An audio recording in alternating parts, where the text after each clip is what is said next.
think a good option that we can have when we have too much data is using the Regplot, and this is has the feature of plotting the regression line as well. So we can tell very quickly, where that trend is and kind of highlight exactly what it's doing. And this is really a plot that we want to use to really get to the bottom of a relationship. Really, this guy's he's really looking at these lines in this little map that he's working on, and he's really trying to understand the lines in his data. And that's really what this is really understand that bivariate relationship. What's the direction? What is the correlation?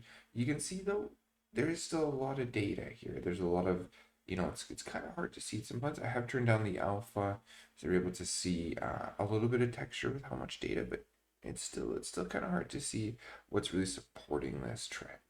Okay, but we can see it now. We can highlight and visualize it, and it can be a really valuable tool if we're getting especially an initial look at how the outliers are affecting our bivariate relationship.